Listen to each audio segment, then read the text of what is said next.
Falando aí da questão do pós-treino, que já é um pré-treino, eu acho muito lógico isso. A nossa vida, ela não é feita em fotos, né? Que é aquele momento pausado. Na verdade, a nossa vida é um filme, ela tem uma sequência, então é óbvio, né? Mas você falou uma coisa interessante, que é a questão da proporção ali de carboidrato e de proteína para você fazer a recuperação. E aí a gente vê suplementos que tem essa pegada. Mas aí eu queria fazer a seguinte pergunta.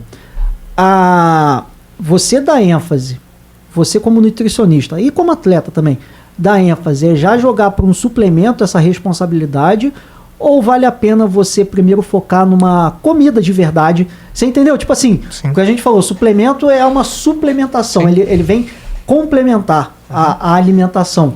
Então, nessa recuperação, a gente pode partir para alimentos, para comida, ou o cara tem que ir lá na loja e comprar nem lembro o nome, Endurox, 4.1 e tomar aquilo lá.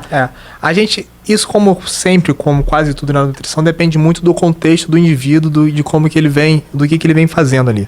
Então, digamos que o indivíduo ele fez uma sessão de treinamento ali às 6 horas da manhã, terminou às 7h30, e a próxima sessão de treinamento dele é ao meio-dia, né? Então, ele tem a oportunidade de chegar em casa, fazer uma refeição com um bom contexto alimentar, com micronutrientes interessantes, porque a gente não fala só de carboidrato e proteína, a gente fala de vitaminas e minerais, a gente fala de antioxidantes, a gente fala de diversos fatores que podem ajudar na recuperação desse indivíduo.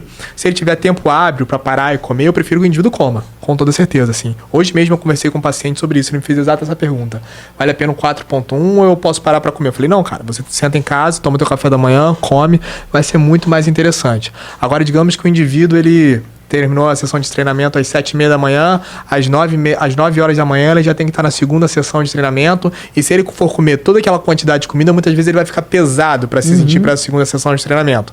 Aí muitas vezes, nesse caso, nesse contexto que vem se apresentando, vale a pena a suplementação. Então a gente sempre tem que analisar o contexto desse indivíduo para decidir se vale a pena realmente ele sentar e comer, e como eu falei, food first, comida primeiro. Se ele tiver a oportunidade de sentar e comer, vai ser a comida primeiro, mas se caso não seja viável, aí a gente entra com um complemento alimentar, com um suplemento alimentar. O suplemento, ele pode ali, de uma certa forma, com todas as aspas do mundo, servir como uma substituição à comida, mas é entre aspas mesmo, né? Porque a galera também não achar que é tipo assim, não, vou parar de comer agora, só vou viver de suplemento. Até porque, tipo assim, não é porque é carboidrato que é tudo igual, né? Então você vai ter diversas formas de carboidrato e diversas propriedades dentro desse alimento. Quando você pega um suplemento de 4.1, é basicamente ali o carboidrato derivado de açúcar. É açúcar simples. Então, assim, maltodestrina, frutose e daí por diante. Quando você já pega, por exemplo, um carboidrato derivado de uma uva, de uma banana, e dentre outros alimentos que são mais ricos em outras propriedades, isso é muito mais relevante, não só para a sua performance esportiva, mas para a tua saúde no contexto geral. Entendeu? E o pessoal tem essa pegada também que a gente às vezes não pesca, né? Você tem uma alimentação onde você está buscando uma performance, onde você, estou usando, literalmente estou colocando como sinônimo de alimentação combustível, ou seja, vou comer bem, porque aí eu vou virar um super-homem, mas aí o cara às vezes esquece que ele também tem o seguinte: se ele pode treinar, comer bem, entre aspas, comer as proteínas, carboidratos e tudo, mas aí o imunológico dele vai lá para baixo e o cara às vezes perde uma competição, uma prova, porque a gente vê no Tour de France mesmo, o pessoal pegando resfriado. Sim. A Covid, infelizmente, é uma coisa que ainda não foi embora, né? Nem vai. Mas às vezes o cara pega um resfriado por conta da imunidade baixa, que aliás o estresse ali do treinamento pode jogar isso em cima do cara, né? Com certeza, assim, é muito comum que a gente tenha déficit do sistema imune quando o indivíduo ele sobe muito esse volume, sobe muito a intensidade. Esse estresse oxidativo que é gerado durante o exercício físico, ele digamos, um inimigo ali do sistema imunológico, se ele estiver muito elevado, né? Então, outro dia mesmo eu estava conversando com um amigo meu, que ele falou que nós, que buscamos performance, a gente flerta com a lesão e com a doença. A gente entra é uma linha tênue, até onde a gente consegue apertar o corpo para performar sem que gere-se uma lesão e sem que a gente fique doente, né? Então a gente sabe que o exercício físico, realmente quando se busca a performance, ele pode trazer um déficit para o teu sistema imunológico, isso sem sombra de dúvidas. E aí que entra sobre essa questão novamente, né?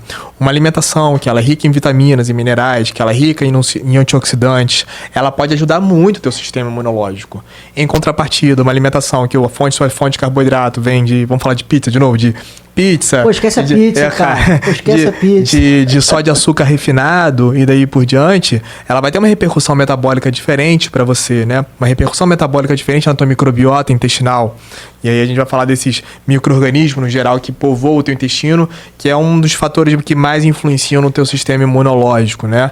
Então, não adianta só pensar em macronutrientes, em carboidrato, em proteína, em gordura e calorias. A gente tem que pensar no micro, nos micros também. A gente tem que pensar nas vitaminas, nos minerais, a gente tem que pensar nos antioxidantes, que são extremamente relevantes para a performance.